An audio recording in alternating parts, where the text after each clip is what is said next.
नाज़रीन, welcome back to the show. और जैसा कि मैंने आप लोगों को बताया था कि जो हमारा सेकंड सेगमेंट है शो का वो बहुत होने वाला है इंटरेस्टिंग।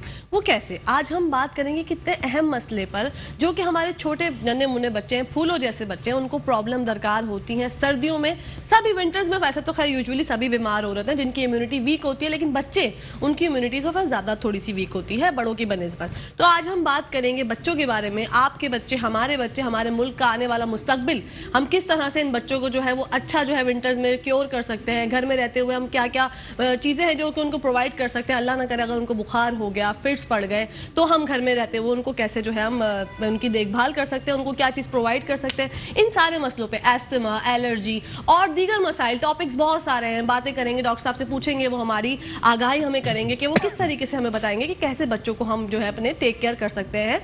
और बात करेंगे डॉक्टर साहब से जिनका नाम है, जो है आप सबके फेवरेट, हमारे फेवरेट डॉक्टर इब्राहिम यूसुफ साहब, जो कि है चाइल्ड न्यूट्रिशन स्पेशलिस्ट। अस्सलाम वालेकुम। वालेकुम अस्सलाम जी। कैसे हैं डॉक्टर साहब? अल्हम्दुलिल्लाह, आप ठीक हैं? अल्हम्दुलिल्लाह ठीक ठाक। डॉक्टर साहब, एस्थमा एक ऐसा मसला है जो कि सर्दियां यूजुअली जब आती हैं तो लोगों को जो है हल्का फुल्का होना शुरू हो जाता है। बाज़ दफ़ा एक ऐसा मसला दरकार होता है कि वो बहुत से डॉक्टर्स जो हैं उनको गलत साइड पे भी ले जाते हैं। तो मुझे पहले तो ये बताइएगा कि एस्थमा से हम किस तरह से जो है उसको अच्छे तरीके से हैंडल कर सकते हैं। अच्छा, पहले तो बड़ा अच्छा टॉपिक है। एक तो ये कि पहले अस्थमा को देखते हैं कि उसको कहते हैं उर्दू में खारिज अल्फाज है दमा। दमा जी। दमा, bronchitis, bronchiolitis, upper RTI, upper respiratory tract infections, ये सारे फीचर्स को लोग मिक्स करते हैं। थोड़ा सा इसको डिफरेंशिएट करना बहुत ज़रूरी है कि ब्रोंकोलाइटिस क्या है, ब्रोंकाइटिस क्या है, अस्थमा कब लेबल करते हैं। पहले जब 2 साल से छोटा बच्चा होता है और अगर उसको फ्लू हुआ, पहले फ्लू के बाद इसने जो सांस की नालियों में पानी लेना शुरू किया, जैसे वो कहते हैं म्यूकस जो होता है, वो नज़ला गिरा और यहाँ आके जमा हुआ, ये हो गया ब्रोंकोलाइटिस। उसी सिचुएशन में अगर खांसी हुई, फ्लू हुआ, नज़ला ना हुआ, सिर्फ फ्लू हुआ, हल्की सी छींकें आई और वो सांस की चेस्ट में चला गया और उसमें वीजिंग शुरू हो गई, सीटियां बजना शुरू हो गई, तो उसको कहते हैं ब्रोंकाइटिस। ओके। ये दो डिफरेंशिएट पहले तो आप करें 2 साल से पहले। ठीक है।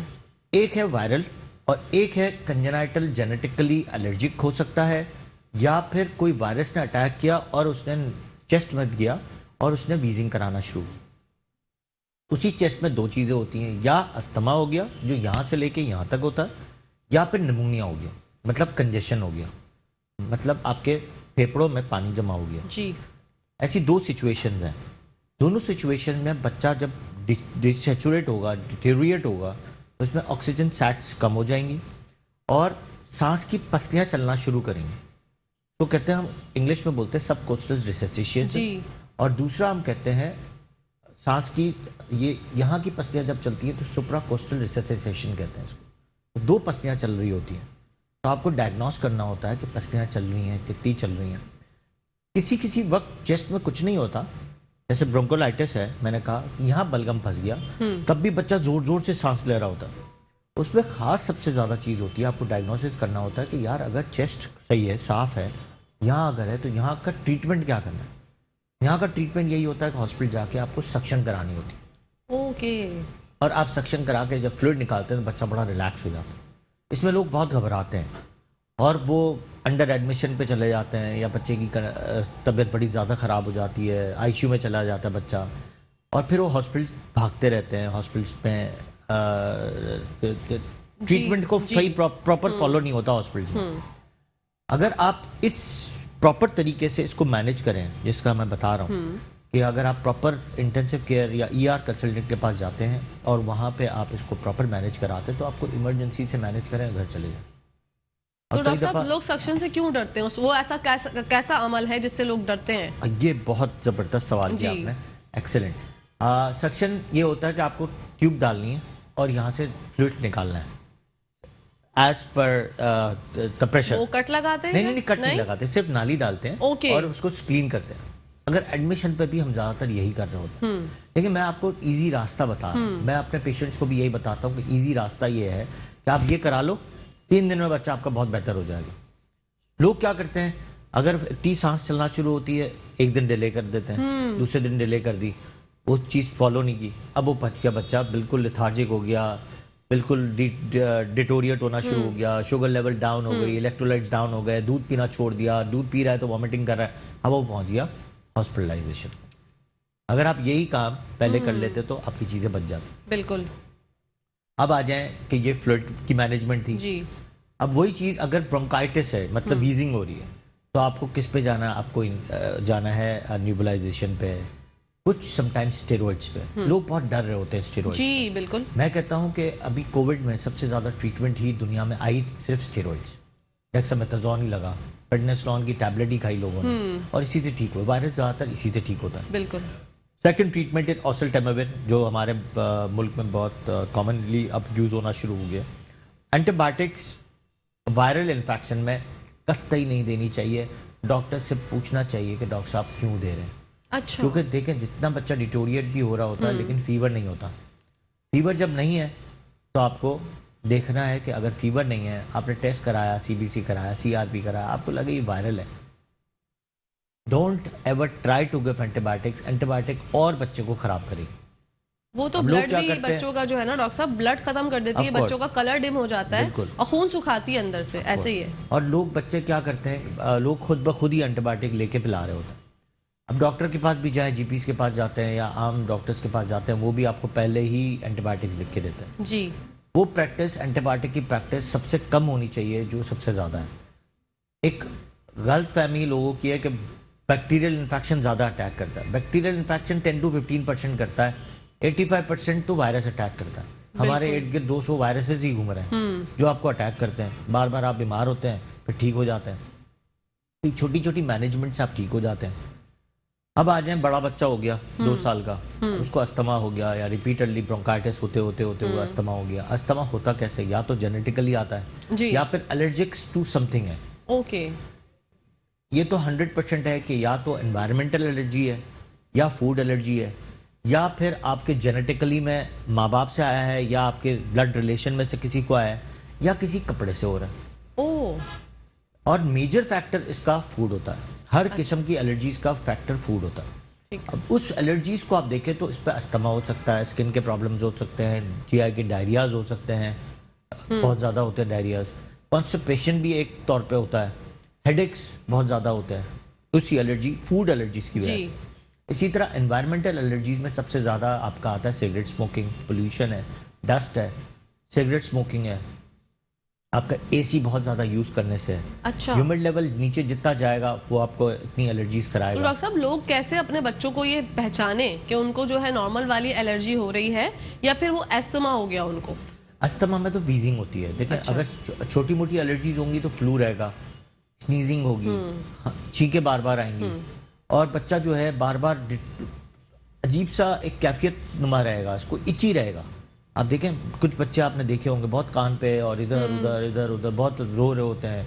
इनको छोटी उम्र से जो है स्किन के प्रॉब्लम ज़्यादा होते हैं, एटॉपिक डर्मेटाइटिस हुआ होता है, स्केली स्किन होती है, वो आगे जाके ऐसे बच्चे एलर्जिक का शिकार ही होते हैं। ठीक है। तो इनको भी आपको पहले से ही डायग्नोस करना है। पहले ही जो डॉक्टर, जिस अस्थमा एलर्जी डॉक्टर के पास जाएंगे, वही आपको प्रॉपर तरीके से डायग्नोस कर सकता है कि यार इसको आने वाला फ्यूचर जो है इसका कितना एलर्जिक होगा और हम बचा कितना सकते हैं इसको। ठीक है। मतलब ये सब जो है चीजें आती हैं आपके क्योर करने के लिए, टेक केयर करने के लिए। मेन होता है ट्रीटमेंट, और वक्त पे ट्रीटमेंट की जाए। जैसे आप टाइम वेस्ट ना कर दें, सोचे कि नॉर्मल जो है वो फ्लू है, ठीक हो जाएगा। हमारे यहाँ यूजुअली लोग बहुत ज्यादा जो है वो केयरलेस हो जाते हैं कि नॉर्मल कोई भी घर की कोई भी ऐसी चीज बच्चे को खिला दी, खुद भी खा ली कि वो ठीक हो जाएगा। अपने ऊपर तो भाई चले आप कोई एक्सपेरिमेंट कर लें, लेकिन मैं ये मानती हूँ और आपसे भी जानना चाहूंगी डॉक्टर साहब कि बच्चों के साथ तो खुदारा ऐसा ना करें, क्योंकि बच्चे जो है, अगर आप बता रहे हैं कि वो फ्लू है, तो नॉर्मल फ्लू भी आगे जाके कोई और संगीन हालत भी इख्तियार कर सकता है। आजकल तो कहते हैं, आपको बात बताऊँ कि आजकल तो फ्लू से ज़्यादा कोविड चल रहा है और रिपीटेडली इन्फेक्शंस रिपीटेडली हो रहा है। और सर उसमें सिम्टम्स भी जो है वो फ्लू की तरह ही हैं। अगर बच्चों में ऑफ कोर्स टेस्ट नहीं होते हैं, लेकिन बड़ों में आपको मैं बता रहा हूँ कि अभी ये वाला जो कोविड है, उसमें तो कितनी शादियों में लोग जा रहे हैं कोविड के साथ ही, कोविड पॉजिटिव है तब भी जा रहे हैं। दे डोंट अंडरस्टैंड कि आगे क्या होगा, लोगों के साथ क्या होगा। लोग समझना ही नहीं चाहते कि कोविड क्या है, कोविड किसी वक्त डेंजरस हो सकता है। देखिए, मेरी इम्यूनिटी अच्छी है, आपकी इम्यूनिटी अच्छी है ड्यू टू एज।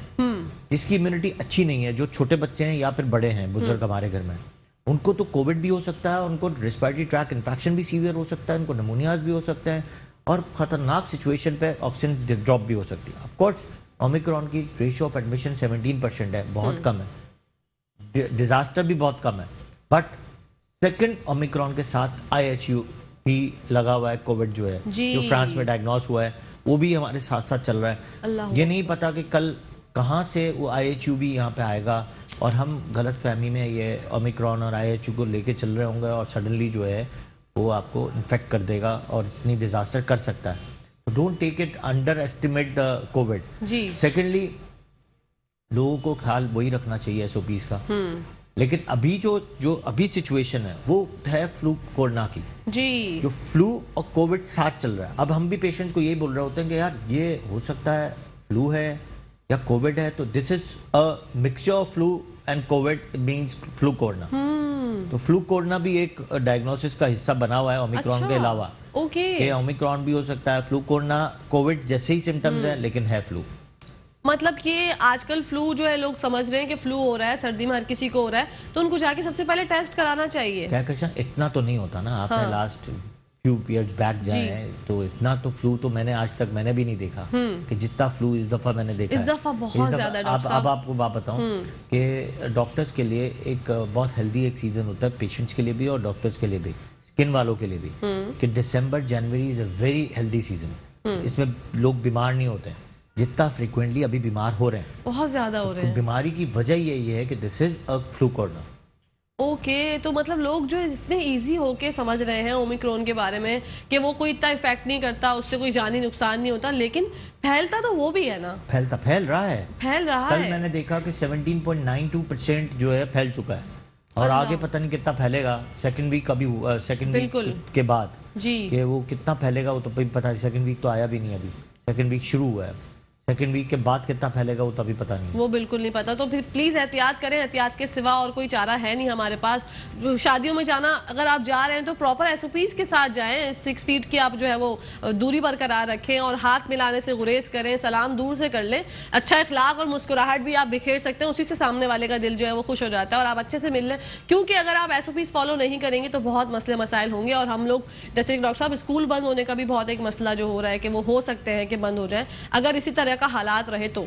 डिपेंड के आपकी कोविड की सिचुएशन जो है कितने परसेंट ऊपर जाती है। बिल्कुल, अगर वो 32% 36% से ऊपर गई तो they have to close the school and every restaurant. अल्लाह ना करे वो, लेकिन बड़ी मुश्किल से चीजें खुली हैं और बड़ी मुश्किल से लोग कुछ स्टेबल हुए हैं इस डिजास्टर कंडीशन से। तो बेहतर ये है कि अल्लाह ताला से दुआ करनी चाहिए कि ये चीजों से अल्लाह ताला बचाए। जी बिल्कुल। देखें जी, हम इसी के साथ साथ और मजीद आपके बारे में, बच्चों के बारे में बात करेंगे डॉक्टर इब्राहिम यूसुफ साहब से। देखते रहिए मुस्कुराती सुबह। जी नाजरीन, दोबारा से खुशामदीद करती हूँ आपका अपने इस प्रोग्राम में जिसका नाम है मुस्कुराती सुबह। आज हम बच्चों के प्रॉब्लम्स के बारे में बात कर रहे हैं। एस्थमा, एलर्जी, साइनसेस, मजीद पता नहीं और कितने टॉपिक्स हैं, मौजू हैं जो हम बात करेंगे डॉक्टर इब्राहिम यूसुफ साहब से और पूछेंगे कि हम ट्रीटमेंट किस तरह करें। डॉक्टर साहब, पहले तो मसला ये है कि बच्चों के साथ या बड़ों के साथ जो भी मरहल पेश आते हैं हमें यूजुअली पता ही नहीं होता। हम नॉर्मली वर्ड यूज़ कर रहे होते हैं साइनस को बहुत से लोग समझते हैं कि एस्थमा और साइनस एक ही है। तो पहले तो आप ये बताइए लोगों को हमारे कि एस्थमा और साइनस में फर्क है, आया कि दोनों चीजें एक हैं? थोड़ी सी आगाही फराहम कीजिए। बहुत फर्क है, जमीन और आसमान का। ये फेस से होता है और वो चेस्ट में होता है। ठीक है, एक तो इतना बड़ा फर्क है जी। साइनस में आपके जब यहाँ पे 4 साइनसेस होते हैं, 2 इधर और 2 इधर, और इसके साथ एक ट्यूब लगी हुई होती है, स्टेशन ट्यूब, जो कान तक जाती है और वो नाक के जरिए आपके सारे फ्लूइड्स लेके जाती है आपके पेट के अंदर। ठीक है। जब आपके साइनसेस ब्लॉक होते हैं तो आपने देखा होगा कि आपके कान में दर्द शुरू हो जाता है, आपके सर में दर्द शुरू हो जाता है, अब रात को सो नहीं सकते हैं। जैसे ही सोते हैं आपका सब कुछ बंद होना शुरू हो जाता है, ऑक्सीजन लेवल कम हो जाता है, मुंह से सांस लेना शुरू करते हैं। सुबह उठते हैं तो आपके नज़ला गिरना शुरू होता है यहाँ पे और सुबह खांसी शुरू हो जाती है। कई दफ़ा अडल्ट हो बच्चे हो उसमें भी रात के वक्त अचानक खांसी शुरू हो जाती है जिसमें साइनसाइटिस हुआ होता है। सीवियरली हेडेक के साथ आते हैं, बहुत सीवियर हेडेक है, बहुत सीवियर हेडेक है। अब हेडेक के लिए भी बहुत सारी चीज़ें हैं। अब हेडेक को आप देखते हैं कि कान में दर्द तो नहीं है, आपके सर में मिग्रेन तो नहीं है, क्लस्टर हेडेक है, टेंशन हेडेक है, कान की वजह से दर्द तो नहीं है, दांत की वजह से दर्द तो नहीं है, आँख की कमजोरी की वजह से दर्द तो नहीं है। तो बहुत सारे ऐसे मसाइल भी हैं जो हेडेक के साथ भी एसोसिएटेड है। ऐसे साइनस के साथ भी सर में दर्द होता है, फ्रंटल साइनसेस में दर्द होता है। फिर जब यहाँ के साइनस अटैक करते हैं और वो ब्लॉक्ड हो जाते हैं तो आपके कान में दर्द शुरू हो जाता है। ओके। अब फिर आप बहुत ज़्यादा जो है आपके कान में जो है पस आना शुरू होता है, उसको कहते हैं ओटाइटिस मीडिया। ओके। अब कितने दफ़ा आपने बच्चों को देखा होगा कान के इन्फेक्शन हो रहे होते हैं।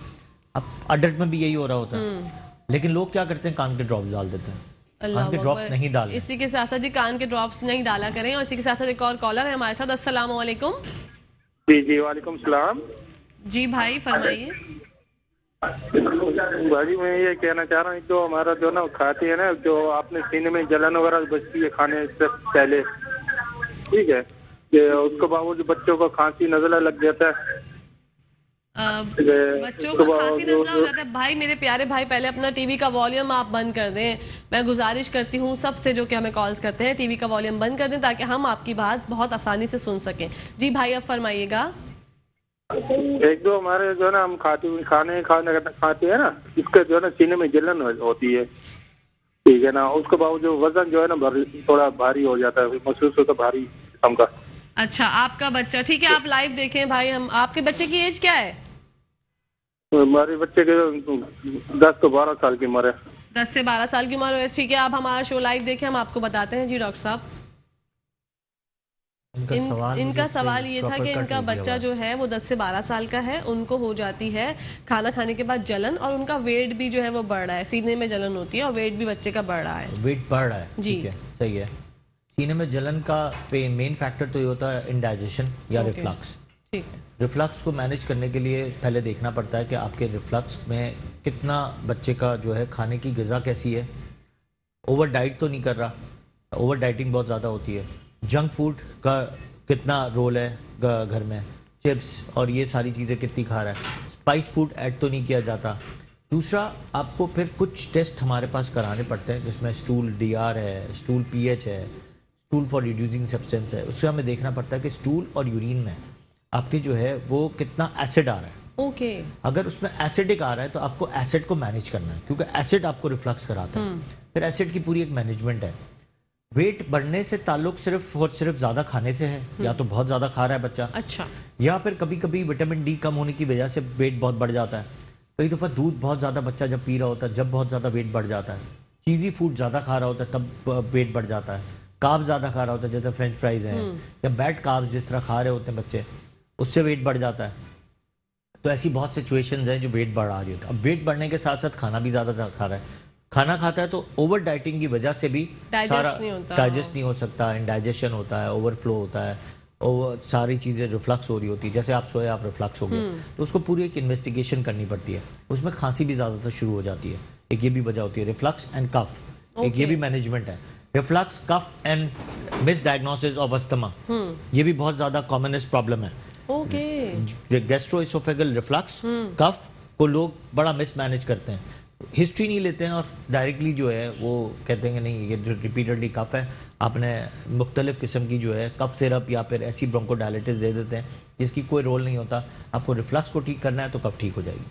अच्छा, मतलब और डॉक्टर साहब ये भी होता है, बहुत से लोग गलत डायग्नोज कर देते हैं कि वो एस्थमा है आपको और आपको इन्हेलर यूज़ करने की ज़रूरत है। इन्हेलर के बारे में जानना चाहूँगी। लोगों का बहुत, आजकल भी लोग हमारे डरते हैं, कब से डरते आ रहे हैं और अभी तक भी डरते हैं इन्हेलर यूज़ करने से, और बड़ा मायूब समझते हैं। तो एक तो पहली बात, मुझे खुद भी अंदाज़ा है कि ऐसा नहीं होना चाहिए, लेकिन आप अच्छे से आगाही कर सकते हैं। अच्छा, लोग कई दफ़ा ये भी बहुत अच्छी बात आपने पूछी मुझसे कि रिपीटेड, एक तो मिसकॉन्सेप्शन होती है कई दफ़ा, जैसे मैंने कहा कि रिफ्लक्स कफ, रिफ्लक्स की कफ के लोगों ने कहा यार कफ है, ख़त्म ही नहीं हो रही। अब वो रिफ्लक्स को डायग्नोस नहीं करते, उन्होंने कहा नहीं यार ये तो कफ है, और उन्होंने उठा के अस्थमा वाली ड्रग या ब्रोंकोडायलेटर वाली ड्रग पे डाला, उससे भी ठीक नहीं हुआ तो उन्होंने इनहेलर्स पे डाल दिया। कई दफ़ा साइनसाइटिस जब होता है, एलर्जी वाली साइनस हो रही होती है, तब भी लोगों को सांस की तकलीफ ज़्यादा हो रही होती है, वो सांस ले नहीं सकते रात को।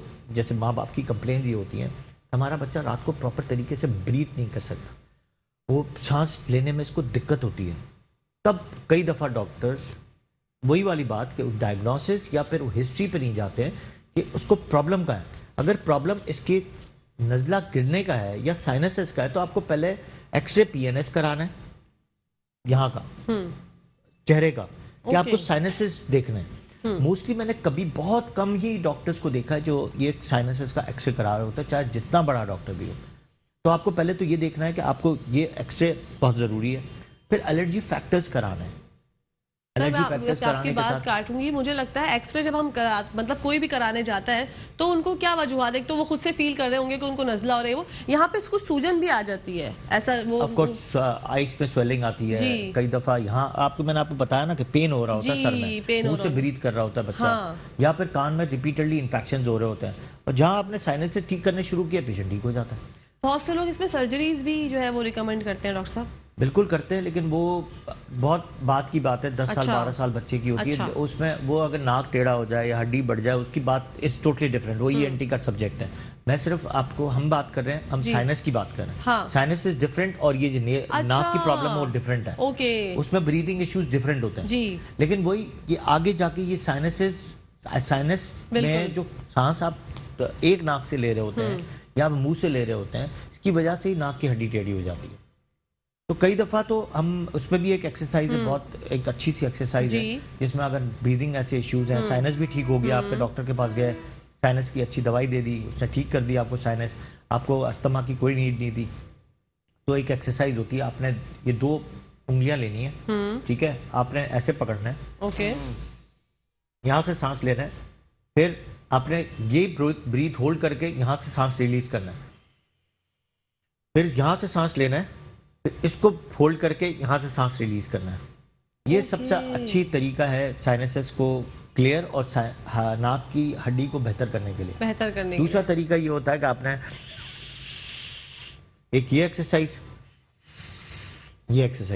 ये दिन में आप करते रहें, ये भी बहुत अच्छी और छोटी सी एक्सरसाइज देते हैं जिससे आपकी नाक की हड्डी सीधी हो सकती है, सीधी हो जाएगी, बिल्कुल काफी हद तक बेहतर हो जाती है और नाक के बहुत सारे प्रॉब्लम ठीक हो जाते हैं इंशाल्लाह। अगर राइनाइटिस है, राइनाइटिस की वजह से साइनसाइटिस हो रहा है, तो ऑयलिंग या वेजलीन नाक के अंदर लगाएं, सुबह रोज स्टीम ले लें 2-3 दफा दिन में, वो आपकी छोटे छोटे मसाइल जो है, ये साइनसेस जो रेगुलरली साइनसेस है वो ठीक कर देगा, वो ठीक हो जाएगा। अब कई दफा आपको डॉक्टर ने साइनस था और इनहेलर्स दे दिए, तो आपको ये पता होना चाहिए कि ये शायद गलत दे दिया।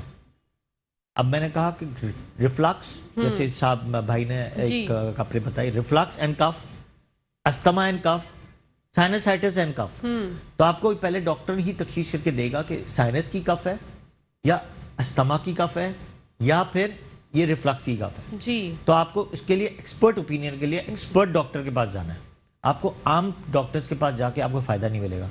लोग होम्योपैथिक के पास भी जा रहे होते हैं, लोग हकीम के पास भी जा रहे होते हैं, लेकिन एट लास्ट जो है वो एलोपैथिक कंसल्टेंट के पास ही जाना पड़ता है, चाहे वो 6 महीने 8 महीने 1 महीने 1 साल बाद वो फिर एलोपैथिक के पास ही जाता है, उससे इलाज करवाता है। तो हम ये कहना चाहेंगे कि इतना आप डिले करें ही ना, आप पहले ही एक अच्छे डॉक्टर के पास चले जाएं और जाके मौलिद को दिखाएं। साथ में अगर अस्थमा है और किसी डॉक्टर ने आपको इनहेलर्स दे दी हैं, प्रॉपर इनहेलर्स दिए हैं, पहले तो 2-3 चीजें आपको पहले चेक करनी जरूरी है। आपका हीमोग्लोबिन लेवल कैसा है, आपका आईजी फैक्टर कैसा है, आपका सीबीसी में आपके इजिनोफिल्स कैसे हैं, विटामिन डी लेवल कैसा है। सारी जिंदगी अगर आपका विटामिन डी लेवल कम है और आप अस्थमा की ट्रीटमेंट कर रहे हैं तो कभी भी आप ठीक नहीं हो सकते। पहले आपको अस्थमा को पहले आपको विटामिन डी ठीक करना है, हीमोग्लोबिन ठीक करना है और साथ साथ आपको अस्थमा की ड्रग्स लेनी है। ओके। सेकेंडली अगर आप इनहेलर्स ले रहे हैं तो प्रॉपर एरो चैम्बर के साथ लेना है। कई दफा लोग डायरेक्ट इनहेलर्स यूज कर रहे होते हैं, वो 5-5, 6-6 दफा भी पंप कर रहे होते हैं और फायदा नहीं होता, क्योंकि वो ज्यादातर ड्रग पेट में चली जाती है या जबान के ऊपर रह जाती है। आपको जब एरो चैम्बर के साथ यूज करेंगे वो ड्रग ज्यादातर जो है 80 to 90% हो जाएगी लंग्स में, और वो आपको एक ही पफ में बहुत ज्यादा फायदा होगा। ओके। तो ऐसी बहुत सारी छोटी छोटी सिचुएशंस हैं जो आपको समझनी है। Expert doctor is very important. आम शाम डॉक्टर के पास जाके ऐसा इलाज आप नहीं कर सकते क्योंकि उनकी ट्रेनिंग उस फील्ड में नहीं है। उस फील्ड में तो जिस फील्ड में जिसकी डॉक्टर की स्पेशलिटी हो आप उसके पास जाएं और इलाज कराएं, आपको बहुत ज़्यादा फायदा होगा। बहुत ज़्यादा फायदा होगा। इसी के साथ साथ मैं ये पूछना चाहूँगी डॉक्टर साहब, हमने अस्थमा में बात कर लिया, साइनस के बारे में बात कर लिए, बुखार जो बच्चों को अक्सर व बेशतर हो जाता है और कभी कभी उनको फिट्स पड़ने लग जाते हैं, तो रात का वक्त ऐसा होता है कि हम घर में किसी को, मतलब एक माँ और एक बच्चे के बीच की एक कहानी होती है, वो चाहती है कि भाई मैं किसी को डिस्टर्ब भी ना करूं, तो ऐसा एक माँ क्या करे जो अपने बच्चे को जो है उस वक्त ट्रीटमेंट जो है वो कर सकती हो? Very good. देखिए पहले तो ये एक तो हिस्ट्री होनी चाहिए कि फीवर रिपीटेडली हुआ है और पहले भी फेब्राइल फिट्स पड़े हैं, तो फीवर और फिट्स के साथ मेनिंजाइटिस, एनकेफेलाइटिस और बहुत सारी इन्फेक्शंस की कॉज भी होती है। लेकिन अगर रात के वक्त ऐसा हुआ है और बच्चा अचानक ही फीवर हुआ, अचानक ही उसको फिट्स पड़ रहे हैं या पड़ेंगे, तो इस पर 2-3 चीज़ें हैं। लेकिन एक हम क्लिनिक में बैठ के बहुत सारी चीज़ें कर रहे होते हैं। पहले तो फीवर को हम कहते हैं कि घर पे रिड्यूस करो। फीवर रिड्यूस करने का तरीका ये होता है, एक तो सपोस्ट्रीज आती हैं, पैरासीटामोल की सपोस्ट्रीज आती हैं, आपने वो डाल दी स्टूल की जगह पे आपने डाल दी, उससे फीवर रिड्यूस हो जाएगा। दूसरा अल्कोहलिक स्वैब जो है बगल में रख दिए। दूसरा कूलेक्स से पैच आता है, एक आपने इधर लगा दिया, एक गर्दन के पीछे लगा दिया, काफ़ी हद तक इससे आपका फीवर रिड्यूस हो जाएगा। ठीक है। फर्ज करें कि फिट पड़ने वाले हैं तो कोई अच्छे पीडियाट्रिशियन के पास जाके आप फिनोबार्बिटॉन सिरप जो है वो एडवाइस करवा लें। ओके।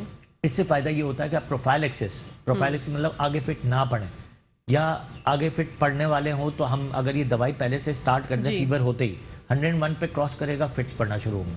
तो आपने वो जब स्टार्ट कर दी, हाई डोज में स्टार्ट करनी है, लो डोज में 1 हफ्ते 1.5 हफ्ते में निकाल देनी है अपनी बॉडी में से, तो बच्चा ठीक हो जाएगा, फिट्स नहीं पड़ेंगे। दूसरा, अगर फर्ज करें कि वो दवाई भी नहीं है और फीवर को आपने रिड्यूस किया, फीवर रिड्यूस नहीं भी हुआ और फिट पड़ गए, आपके पास 4-5 चीज़ें फ्रिज में होनी चाहिए। आपके पास एक होना चाहिए डायज़ापाम की सपोस्ट्री, जैसे पैरासिटामोल की सपोस्ट्री है, ऐसे डायज़ापाम की सपोस्ट्री भी मिलती है। ओके। इसको कहते हैं वैलियम। ओके। आपको वो सपोस्ट्री आपने पास कर दी, आपने बच्चे को 45 डिग्री पर लेटाया और आपने चम्मच मुंह में डाल दी कि बच्चा क्रंच ना करे, जब तक कि आपको गाड़ी का अरेंजमेंट या उस लेवल का अरेंजमेंट नहीं होता, क्योंकि देखें फिट आपके ब्रेन को डैमेज करता है। तो 5 मिनट से कम या 5 मिनट से ऊपर 10 मिनट तक जो फिट्स होते हैं, जो 5 से 10 मिनट के फिट होते हैं, वो दिमाग को डैमेज करते हैं। 5 से कम में डैमेज नहीं करते। अच्छा। वी डोंट नो कि उस वक्त कितनी देर का फिट पड़ेगा, बट आपके पास ये चीजें होंगी तो आप इस चीज से बच सकते हैं। एक तो आपने डायज़ापाम सपोस्ट्री रखी, आपने बुखार को पहले उतारा, कूलेक्स से पैच रखे, बगल में अल्कोहलिक स्वैब्स रखे, फिट पड़ गया इसमें, आपने डायज़ापाम की सपोस्ट्री डाल दी, आपने मुंह में चम्मच डाली, 45 डिग्री पे करवट से लिटा दिया बच्चे को ऐसे करके कि बच्चा अगर कोई चीज वॉमिट कर भी रहा है तो बाहर निकाल दे। जबान में चम्मच डालने का मकसद ये है कि आपके पास बच्चा जबान को क्रंच ना कर दे, जबान खाना। जी। तो एक तो ये इंपॉर्टेंट छोटे छोटे टिप्स हैं जो आप घर पे कर सकते हैं, और फिर आपको एज फार एज के आपको जितनी देर में आप हॉस्पिटल पहुंच सकते हैं आपने हॉस्पिटल ले जाना है। हॉस्पिटल में भी मैनेजमेंट में आईवी से सारी चीजें कर रहे होते हैं, तो ऐसी बहुत सारी चीजें हैं जो छोटी छोटी चीजें करने से आपके घर पे आप मेजर से बचा सकते हैं। बिल्कुल बच सकते हैं। इसी के साथ साथ नाज़रीन देखते रहिएगा मुस्कुराती सुबह, आती हूँ थोड़ी देर में। जी नाज़रीन, welcome back to the show. और आज हम बात कर रहे हैं अपने शो के सेकंड सेगमेंट में डॉक्टर इब्राहिम यूसुफ साहब से, पूछ रहे हैं उनसे कि अस्थमा के मसाइल जो होते हैं बच्चों को दरकार, उसमें हम क्या कर सकते हैं, किस तरह से इनहेलर फ़ायदेमंद साबित होता है। कभी ऐसे डॉक्टर्स के पास वो चले जाते हैं जो उनको मिसडायग्नोज करके गलत तरीके की तरफ ले जाते हैं, तो इन सब से कैसे बचा जाए। डॉक्टर साहब हमारी बहुत अच्छे से आगाही कर रहे हैं। बढ़ते हैं डॉक्टर साहब की तरफ। जी डॉक्टर साहब, मुझे एक हमारे कॉलर थे जिनकी कॉल आई थी जो ये पूछ रहे थे, ओमिक्रॉन का जो हम डिस्कस कर रहे थे कि उसका हमने वैक्सीनेशन जो कोविड की हमने कराई हुई थी वैक्सीनेशन, वो कह रहे हैं उन्होंने दोनों वैक्सीनेशन कराई हुई है और उन्होंने बूस्टर भी लगवा लिया है, तो क्या ये सब हमारे लिए काफ़ी है? इसके बाद भी वो कह रहे हैं कि हमको मतलब बच के रहना है, सोशल डिस्टेंसिंग करनी है, वो पूछना चाह रहे थे। मुझे समझ नहीं आया कि वो क्या कहना चाह रहे थे, लेकिन मैं समझ गया हूं, मैं आपको बताता हूँ। हम स्टार्ट करते हैं छोटे बच्चों की वैक्सीन से। जी। जब भी हम छोटे बच्चों की वैक्सीन करते हैं तो पेशेंट्स हमसे पूछते हैं कि डॉक्टर साहब क्या हमारे बच्चे को डीपीटी लग रहा है तो डिप्थीरिया, परटूसिस, टेटनस होगा या नहीं होगा, या ह्यूमेनोफिलस इन्फ्लुएंजा होगा या नहीं होगा, या मीजल्स, चिकन पॉक्स, मम्स ये होगा या नहीं होगा। हम उनको कहते हैं कि देखिए वैक्सीन हमेशा 65% प्रोटेक्शन करता है, चाहे वो बच्चों की वैक्सीन हो, चाहे वो कोविड की वैक्सीन आई हो। कोविड की वैक्सीन भी आपको 65% ही कवरेज देगी, बट आपकी सिवियरिटी और डिजास्टर से बचा देगी काफ़ी हद तक। डिपेंड कि आपकी इम्यूनिटी कैसी है। अब फर्ज करें कि आपके चेस्ट में COPD चल रहा है, फाइब्रोसिस है आपके लंग्स में, आपको सीवियरिटी ऑफ अस्थमा है या सीवियरिटी ऑफ एलर्जीज हैं, या आपको बार बार निमोनिया हो गया, निमोनाइटिस हुआ है, रिपीटेडली हो रहा है, आपके लंग्स वीक हैं, हार्ट वीक है, डायबिटीज़ है या किडनी के इश्यूज हैं, तब तो आपको कोई भी इन्फेक्शन अटैक करेगा, चाहे वो फ्लू भी होगा, H1N1 भी आपको हॉस्पिटल पे पहुंचा देगा और वेंटिलेटर तक पहुंचा सकता है। बिल्कुल। आपकी प्रोटेक्शन जो वैक्सीन है उसकी प्रोटेक्शन 65% है। आपकी सीवियरिटी अगर देखें तो वैक्सीन के बाद सीवियरिटी बहुत कम हुई। अभी भी आप दुनिया में देखें तो हॉस्पिटलाइजेशन कम है, 17% है जी। 17% भी कौन है? या तो वैक्सीनेटेड नहीं है या फिर वो लोग हैं, अभी भी लोग वैक्सीनेटेड नहीं है, लोगों ने जारी सर्टिफिकेट बनाई ऐसा ही है। 2-2 हज़ार रुपए देके। ऐसा ही है। और अभी भी आपको कल का किस्सा सुनाओ, PCR लोग 2 नंबर करा रहे हैं और एयरपोर्ट पे जा रहे हैं। अल्लाह और अकबर। लिटरली आज मुझे एक इंतहाई दुख हुआ किसी का सुन के कि PCR कराया 2 नंबर, कैसे कराया, किस ट्रैवल एजेंट ने करा के दिया, उनके ऊपर तो रेट होनी चाहिए। एयरपोर्ट गए, एयरपोर्ट पे दोबारा टेस्ट हुआ तो पॉजिटिव आ गए। आप सोचिए कि ये कितना बड़ा डिजास्टर है ये। अब ये डिजास्टर तो चीजें बहुत सारी यानी हमारे मुल्क में किस तरह होती हैं ये नहीं पता। कुछ समझ इसी नहीं तरह वैक्सीन की सर्टिफिकेट्स बन जाती हैं। बिल्कुल ऐसे ही अब वही लोग 17% में ही शुमार होते हैं। अब 17% में या तो मैंने आपको कहा बीमारी के साथ हो या फिर जिन्होंने वैक्सीन नहीं कराई है वो हॉस्पिटलाइजेशन हो जाते हैं या इनकी कैफियत और ख़राब हो जाती है। जिनकी इम्यूनिटी अच्छी है वो वैक्सीन के बगैर भी सही चल रहे हैं। तो ये एक सिचुएशन है। तो ये आपको डिफरेंशिएट हो गया कि वैक्सीन और नॉन वैक्सीनेटेड। ठीक है, मतलब अगर आपने वैक्सीन करा ली तो आप फिर भी एहतियात बरतें। हम एहतियात तो बरतनी जरूरी है, ठीक है। हाँ। अगर हम हॉस्पिटल में बैठते तो मेरे पास एक शील्ड लगी हुई है। ऑफ कोर्स हम बहुत ज्यादा पेशेंट देख रहे होते हैं, मास्क नहीं पहन सकते, हमने एक शील्ड लगाई दी है। शील्ड के थ्रू बात कर रहे होते हैं। पेशेंट के करीब जाते हैं तो ऑफकोर्स कुछ ना कुछ पहन लेते हैं, लेकिन स्टिल वैक्सीन ने बहुत अच्छा इफेक्ट दिया पूरे वर्ल्ड में। ऐसा नहीं है कि वर्ल्ड में इफेक्ट नहीं हुआ है। दुनिया में अगर आप अभी भी आज भी रेशो उठा के देखें हॉस्पिटलाइजेशन का और सीवियरिटी का तो बहुत कम है। तो आज भी ओमिक्रॉन पूरी दुनिया में, लेकिन सीवियरिटी कम है। तो सीवियरिटी का मतलब ही यही है कि इसने वैक्सीन ने कुछ ना कुछ तो काम किया है। बिल्कुल किया। अगर फर्ज करें मीजल्स का वैक्सीन लगा लिया खसरे का, और खसरा नहीं होगा ऐसा नहीं हो सकता। मीजल्स का वैक्सीन हुआ, अगर हुआ भी तो बहुत कम रेशो में होगा। चिकन पॉक्स का वैक्सीन लगा लिया तो भी कम होगा। तो ऐसी छोटी छोटी सिचुएशंस हैं जो आपकी वैक्सीन के बाद भी सीवियरिटी से बचा के छोटे मोटा इन्फेक्शन तो होगा। वो बिल्कुल, मतलब अगर आप वैक्सीन लगवा लेते हैं ओमिक्रॉन की हो या बच्चे जो वैक्सीनेशन करवाते हैं उनके माँ बाप, तो आप ये ना समझे कि हमने वैक्सीन लगवा ली तो हमारे बच्चे को ये डिजीज नहीं होगी। वो होगी लेकिन वो आपके बच्चे को इफेक्ट नहीं करेगी। वो जो है सिक्योर हो चुका होगा वैक्सीन से। 65% जो डॉक्टर साहब ने बताया वैक्सीन असर करती है। उसके बाद बच्चे की इम्यूनिटी और बड़े का भी सेम ऐसे ही है। बिल्कुल। तो डॉक्टर साहब इसी के साथ साथ मैं आपसे पूछना चाहूंगी, आजकल जो बच्चे हैं उनकी ऐसी मतलब एक होता है, हमारी बहनों को पता नहीं होता कि कितने महीने से जो है ना उनके खाने पीने का जो है स्केड्यूल बनाना है, और 4 महीने से अगर बनाना है या 6 महीने से बनाना है तो क्या उनको मदर फीड के साथ पानी भी पिला सकती हैं या बिल्कुल वो पानी नहीं देती? तो ये सही है या गलत है? इसमें जरा आगाही फराहम कीजिएगा। देखिए, दूध, माँ का दूध 6 महीने तक तो कंप्लीट पिलाना। ठीक है। कुरान में लिखा है 30 महीने, तो 30 महीने तक तो आप पूरा कंप्लीट मदर फीड दे सकती हैं, चाहे वो लड़का हो या लड़की हो। इसमें कोई डिफरेंशिएट नहीं है। सेकेंडली, आपको सबसे इंपॉर्टेंट ये है कि 4 महीने से आपको जब गर्मी ज्यादा होती है तो पानी की शिद्दत बढ़ जाती है। पानी पिलाना चाहिए। अब पानी की आदत डालेंगे तो आगे जाके पानी की आदत हो या ना हो, आगे पानी तो पिएगा। पानी के बगैर कोई इंसान जिंदा नहीं। बिल्कुल सही बात है। तो उसको पीना ही पीना है पानी। लेकिन 4 महीने से हम कहते हैं कि हल्का हल्का थोड़ा थोड़ा सा पानी पिलाना शुरू करें। मदर फीड अगर दे रहे हैं तो मदर फीड सबसे इम्पोर्टेंट है जी। आजकल की माएँ, आपको पता है, मदर फीड का कम रोल है, टॉप फीड का ज्यादा रोल है। जी जी। मेरे डॉक्टर जो हैं वो टॉप फीड को कम यूज करते हैं, मदर फीड पे ज्यादा रोल करते हैं। बिल्कुल। मैं कहता हूँ अगर मदर फीड कम है, आजकल की माओ की कंप्लेन, हम वर्किंग वुमेन है ये, मैं कहता हूँ बकरी का दूध दे दो। तो बकरी का दूध ज्यादा बेहतर है निस्बतन के जो पाउडर मिल्क है। जी जी जी। पाउडर के जो मिल्क होते हैं सप्लीमेंट्स होते हैं, मिल्क नहीं होता उसमें। सबसे ज्यादा एलर्जी फैक्टर्स बढ़ते हैं, जो आज आप 22 डिकेड से आप देखें जितना एलर्जी फैक्टर बढ़ा है, वो बढ़ने की वजह यही है कि माओ ने एक सिस्टम चेंज कर दिया जी। पूरा सिस्टम जो है वो टॉप फीड पे आ गया। अगर पुराने वक्तों में जाएं तो लोग क्या करते थे, माँ का दूध अगर नहीं होता था तो दूध चरी का माँ हो जाती थी। जी जी जी, ठीक है, बिल्कुल ऐसा है। कजन की फुप्पियां हैं, चाचियां हैं, उनसे दूध पिला देते थे। अगर वो भी नहीं होता था तो बकरी का दूध पिलाते थे। लोगों ने ये कॉन्सेप्ट ही खत्म कर दिया। अब तो दूसरे रिश्तेदारों से तो दूध पिलवाना ही नहीं है, ये तो पहला कॉन्सेप्ट हो गया जी। बिल्कुल खत्म कर दिया। दूसरा कॉन्सेप्ट में आ गया कि बकरी का दूध भी किसी को नहीं पता, मिलता ही नहीं है। लोग पहले तो क्या करते थे, बकरियां पाल लेते थे। लेकिन जहां मेरी प्रैक्टिस है उसमें जिस तरह मैं कन्विंस करता हूँ, अल्हम्दुलिल्लाह क्या कहता, मैं आपको बताऊं कि मेरे कितने 700-800 बच्चे तो हैं जो बकरी के दूध पीते होंगे।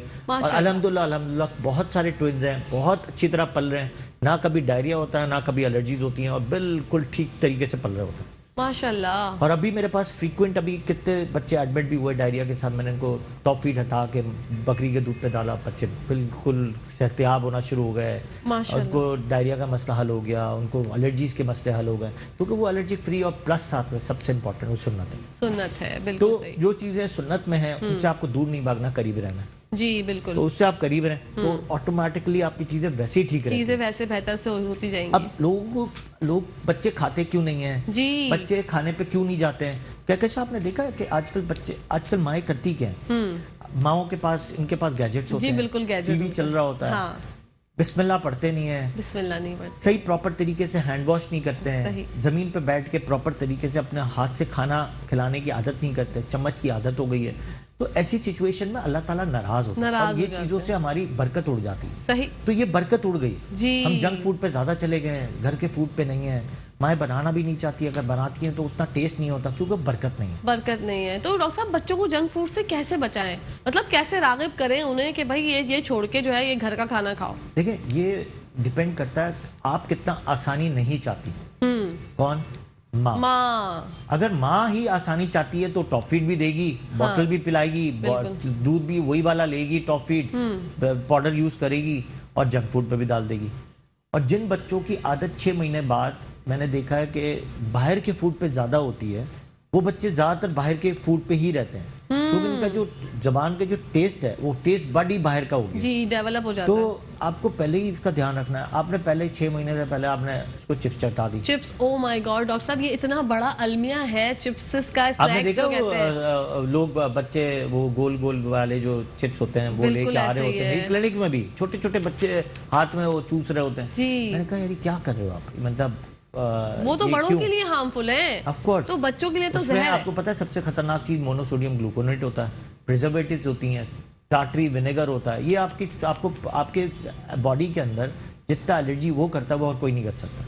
अल्लाह अकबर। मतलब अगर आप चाहते हैं कि आप एलर्जी से पाक रहें तो अपने बच्चों को पहले ये चिप्स जो है, स्नैक्स जो है, उनसे दूर रखें। 6 महीने पे आप जब प्रॉपर डाइट स्टार्ट करते हैं तो आपके पास बहुत सारी डाइट्स हैं जो आप घर में बना सकते हैं। जी। सब्जियां हैं, सब्जियों के जूसेस हैं, आपने सब्जी को मैश कर दिया, आलू में मक्खन मिला के दे दिया।